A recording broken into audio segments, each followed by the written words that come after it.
28 जनवरी का दिन, और हाँ, तुम मुझे यूं ही भूला न पाओगे।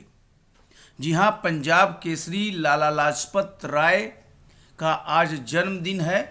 28 जनवरी 1865 को इनका जन्म हुआ था।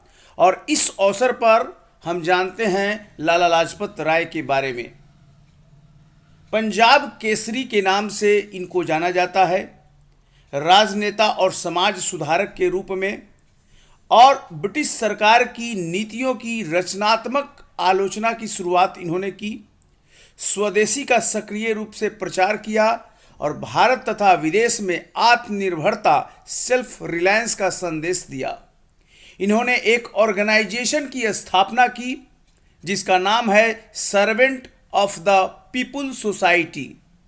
लाहौर में साइमन कमीशन के विरुद्ध प्रदर्शन का नेतृत्व करने के दौरान लाठीचार्ज में ये घायल हो गए और 17 नवंबर 1828 को इनकी मृत्यु हो गई। और ये इंग्लिश भी है, जिनको देखना होगा वो इसे भी देख सकते हैं। और मैं बता दूं, लाला लाजपत राय लाल बाल पाल की जो कड़ी थी उसके एक कड़ी के रूप में थे। यानी लाला लाजपत राय, बाल गंगाधर तिलक और बिपिन चंद्र पाल। लाला लाजपत राय ही पंजाब नेशनल बैंक के को फाउंडर थे। यानी कि को फाउंडर में इनका नाम माना जाता है। 1894 में पंजाब नेशनल बैंक की स्थापना हुई थी। लाला लाजपत राय को भारतीय राष्ट्रीय कांग्रेस का अध्यक्ष चुना गया कलकत्ता सेशन 1920 में। लाला लाजपत राय ने 2 किताबें लिखी, एक अनहैप्पी इंडिया और दूसरा आर्य समाज। तो ये महत्वपूर्ण कंट्रीब्यूशन लाला लाजपत राय के नाम से। और ये तीनों हैं लाल बाल और पाल की कड़ी, और तीनों विख्यात फ्रीडम फाइटर और तीनों बेहतरीन लॉयर के रूप में। तो आज राष्ट्र, कृतज्ञ राष्ट्र, इन शहीदों को याद कर रहा है जिन्होंने भारत माता के लिए अपने जान को न्यौछावर कर दिया और अन्यतम कंट्रीब्यूशन दिया। ये साइमन कमीशन के विरुद्ध लाला लाजपत राय संघर्ष करते हुए, और जहां पर वो घायल हो गए थे लाहौर में, उसका एक दृश्य संघर्ष का, जब साइमन गो बैक का नारा लगा था। और इनका कहना था, defeat and failure are sometimes necessary steps of victory. यानी कि हार और पराजय कभी कभी जीत के लिए एक आवश्यक कदम होता है। ये बहुत बड़ी बात है आज के युवाओं के लिए कि जो डिफीट है, पराजय है या हार है, उससे डरना नहीं चाहिए, बल्कि वही सफलता की पूर्व शर्त होती है। और आज एक और महान विभूति फील्ड मार्शल के.एम. करियप्पा का बर्थ एनिवर्सरी है 28 जनवरी।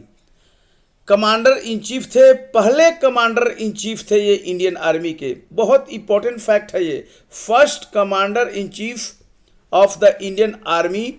और ये पहले व्यक्ति थे जिन्होंने किसी आर्मी बटालियन को स्वतंत्रता के पूर्व संभाला था, और इस प्रकार इनका योगदान बहुत अन्यतम रहा।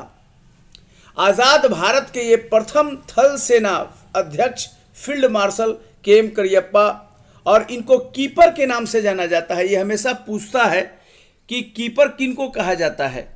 तो एक ऐसा कीपर जो अपने अपने पोस्ट में गोल ही न होने दे, ऐसा कीपर। 47 के भारत पाकिस्तान युद्ध में कुशल नेतृत्व से भारत की जीत सुनिश्चित की। उनका शौर्य, पराक्रम और कर्तव्य परायणता आज भी देश का मार्गदर्शन करता है। और field marshal K M. Cariappa first commander in chief तो थे ही। 1942 ये जो है was the first Indian officer to be given command of a unit before independence.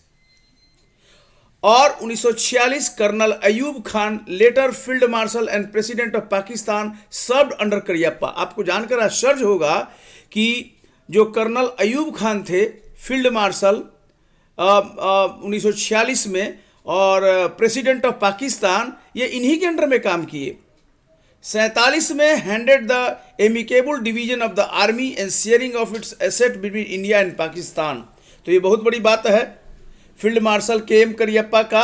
और इस प्रकार इनको फील्ड मार्शल दिया गया। अब तक मैं बता दूं, भारत सशस्त्र सेना आर्म फोर्सेस के इतिहास में 3 ही लोगों को फील्ड मार्शल का दिया गया है।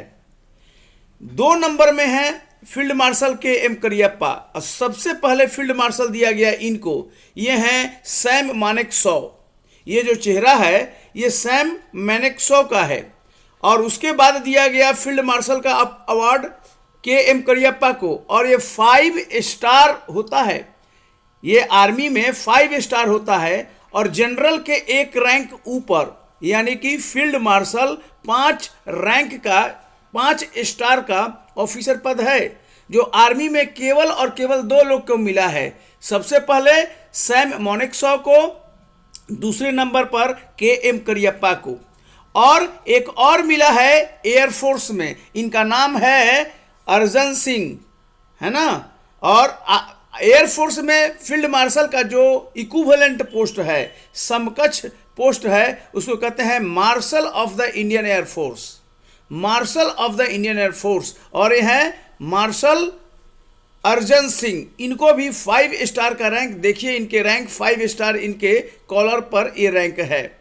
और नेवी में अभी किसी को नहीं मिला है, यानी 2 लोग को मिला है आर्मी में और 1 को एयरफोर्स में। आर्मी में पहले सैम मानेकशॉ और दूसरे के एम करियप्पा, और एयरफोर्स में अर्जन सिंह को मिला है।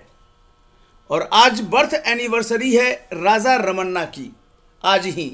और ये बहुत बड़े न्यूक्लियर साइंटिस्ट थे, बहुत बड़े न्यूक्लियर साइंटिस्ट, यानी परमाणु वैज्ञानिक। और इनका कैरियर शुरू हुआ Homi Jehangir Bhabha atomic research centre में, और इनको father of India's nuclear programme कहा जाता है।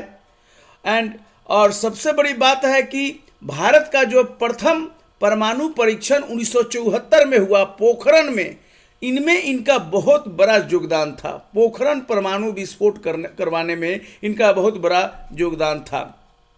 इनको पद्मश्री भी मिला, पद्म विभूषण भी मिला, और पद्म भूषण भी मिला। ये देखिए यहाँ पर दिया हुआ है ऑनर्ड विथ। ऐसे महान वैज्ञानिक, राष्ट्र के योगदान देने वाले, आज राष्ट्र इनको नमन करता है राजा रमन्ना को। और राजा रमन्ना का ये ये था कि बहुत हम्बल, और इनको म्यूजिक भी बहुत पसंद था, और इस प्रकार एक मल्टी फेसेट पर्सनालिटी थे। और आज 28 जनवरी को डेटा प्राइवेसी डे भी मनाया जा रहा है। डेटा प्रोटेक्शन डे मनाया जाता है यूरोप में, और इंडिया में इसको डेटा प्राइवेसी डे कहा जाता है। So the date on which the council of Europe's data protection convention as known as convention 108 was open for signature. और आज डेटा का कितना इंपॉर्टेंट हो गया है, डेटा प्राइवेसी का। देश विदेश में डेटा प्राइवेसी पर काफ़ी गर्मा गर्म बहस हो रही है, और इसी बीच आज डेटा प्राइवेसी डे मनाया जा रहा है, क्योंकि सोशल मीडिया पर और इंटरनेट के माध्यम से लगातार डेटा जा रहा है, आ रहा है, और उसके प्राइवेसी एक तरह से खतरे में है। किस तरह से डेटा प्राइवेसी को इंश्योर किया जाए, आज के डे का महत्व उसी में खोजा जा सकता है। और आज 28 जनवरी है, और इस अवसर पर मैंने महत्वपूर्ण घटनाओं के आपके बीच शेयर किया है। कैसा लगा वीडियो, आप अपने विचार इस कमेंट बॉक्स में दे सकते हैं। Thank you very much, have a good day.